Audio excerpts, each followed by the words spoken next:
একদল খাইছে, আরেক দল খাওয়ার জন্য রেডি হয়ে আছে। স্বাধীনতার পর থেকে শুধু শাসকের হাত বদল হয়েছে, আমরা কিছু পাই নাই, ঠিক কিনা বলেন?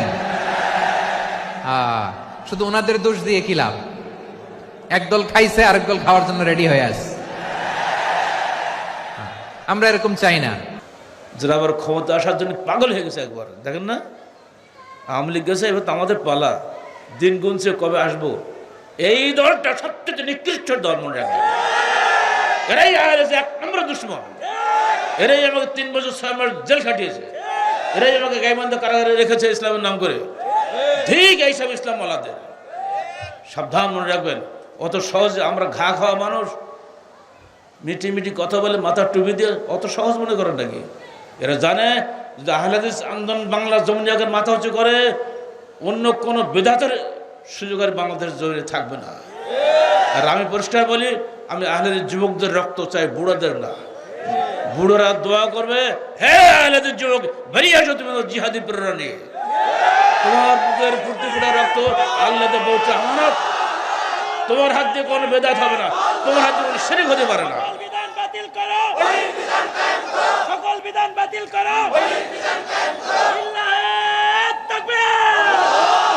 বাংলার জমিনে কোরআন হাদিসের কোনো বিধান চলবে না। একজনের এক এক ফেকা হাজির করবে, ক্লাসে পড়া উসুল শাসি। কেন শাসি পড়বো? কেন কুদুরি কেন পড়বো? হেদায়া কেন পড়বো? কে লিখছে হেদায়া? শাসি কে লিখেছে? কুদুরি কে লিখেছে? ওকে আল্লাহ নবীর লেখা? আল্লাহ নবীর জিনিস কোরআন এবং হাদিস, সহি হাদিস হওয়া লাগবে।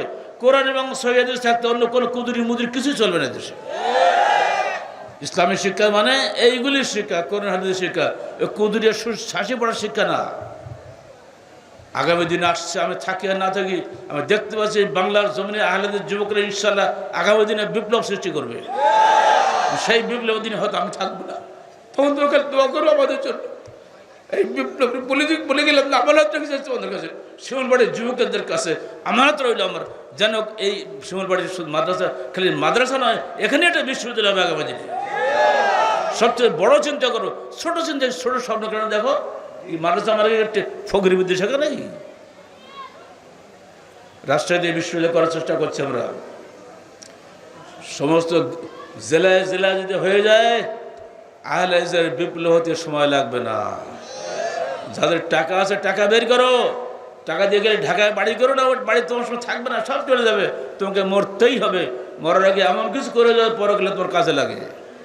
আর যাদের টাকা নেই তারা দোয়া করো, সাহায্য করো। আর মুরব্বীদেরকে বলবো আহলে হাদিসের বিপ্লবের জন্য তোমাকে দোয়া করে যাও। মুরব্বীদের প্রেরণা আর যুবকদের উদ্যম নিঃসন্দেহে বিজয় লাভ করে। ইব্রাহিমের বাপ হও, ইসমাইলের যুবক হও, ইনশাল্লাহ। সেদিন যখন একা ইব্রাহিমের মাধ্যমে নমরুদ পালিয়েছিল, ঠিক আজকেও বেদাত এবং শিরকের মহাপাতক নিভে যাবে, এদের থাকবে না কিছুই। এই যে সকল বিধান বাতিল করো, যে স্লোগানটা তোমরা দিলে, কি হঠাৎ হয়েছে নাকি? আমাকে কোনো মতেই সময় দেবে না। তসলিমা নাসরিনের যে কোরআন পরিবর্তনের দাবিদারি বদভক্ত মহিলা, সে বলে কোরআন পাল্টে এই কোরআনের যুগে চলবে না। সহ্য করা যায় নাকি? মিছিল হইল 2 দিনের নোটিশে 64টা বাস ভরে যুবসংঘ ছেলেরা ঢাকায় গেল। 1994 সালের 29শে জুলাই, সেদিন আজকাল যুবকরা ছিল না, মাত্র 2 দিনের নোটিশে। কিন্তু দেখলো যে এই যে আহলে হাদিস যুবসংঘ, আহলে হাদিস নামটা দেখে হুজুরদের এমন গা জ্বলে উঠেছে, আমাকে আর সময়ই দেয় না। অবশেষে একবার মাগরিবের সময় ঢাকা জেলা যুবসংঘ সভাপতি ভাই আহসান এবং মাসিক মদিনার সম্পাদক মাওলানা মহিউদ্দিন খান, তাদের বারবার চেষ্টার ফলে শেষে একটু টাইম দিল, যখন মাগরিব আজান সময় হয়ে গেছে। মাত্র 2 মিনিট 10 সেকেন্ডের ভাষণ, ওর মধ্যে হিমায়তুদ্দিন উঠে আমার ঘাট চাপা শুরু করছে যে ভাই অনেক সময়, ভাই অনেক সময়, মানে 2 মিনিটে অনেক সময় হয়ে গেছে। তখনই আমি বলেছিলাম, ওই জাতীয় সংসদে ইঙ্গিত করে, কোনোদিনও আমাদের সেদিন আমাদের আন্দোলন থামবে যেদিন এই জাতীয় সংসদে পবিত্র কোরআন এবং সহিদের ভিত্তিতে আইন তৈরি হবে। বলার সঙ্গে সঙ্গে সকল বিধান বাতিল করো। 20 লক্ষাধিক মানুষের মুহুর্মুহু স্লোগানে সমস্ত মানিক মিয়া এভিনিউ এবং আসাদ গেট পর্যন্ত, ওদিকে ফার্ম গেট পর্যন্ত, সে কি যে শব্দ, সে আপনি কল্পনা করতে পারবেন না। সকল বিধান বাতিল করো, বলুন তো সবাই একসাথে বলেন, সকল বিধান বাতিল করো। ওহির বিধান কায়েম করো। এটা আমার একক স্লোগান ছিল না, এই 20 লক্ষাধিক মানুষের সম্মিলিত স্লোগান সাথে ছিল।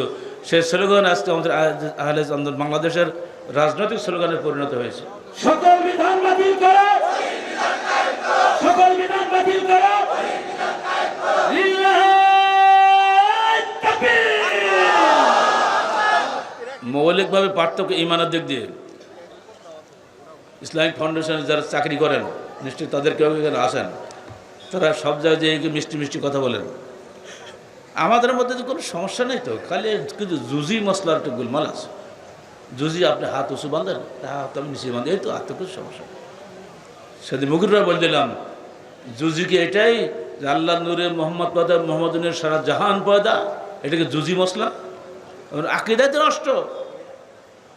আগের যুগের কাফেররা নবীদেরকে ফেরেশতা বলে বলতো যে আপনি যদি নবী হন তাহলে ফেরেশতা হয়ে আসেন।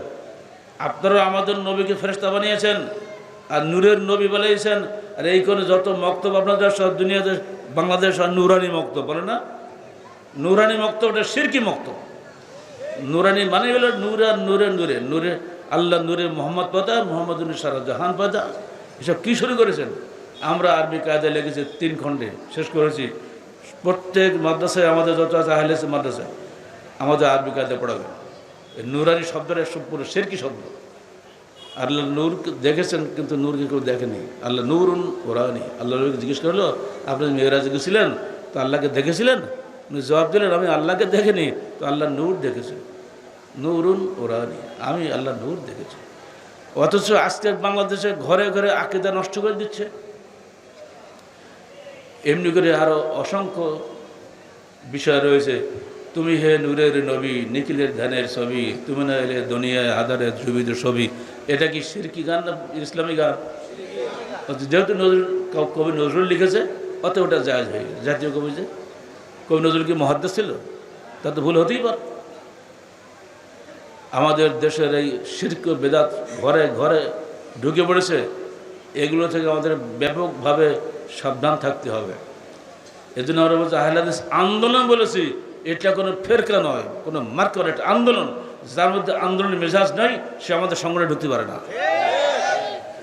যেখানে বেদাত সেখানে প্রতিরোধ, একটু দেরি করা হবে না।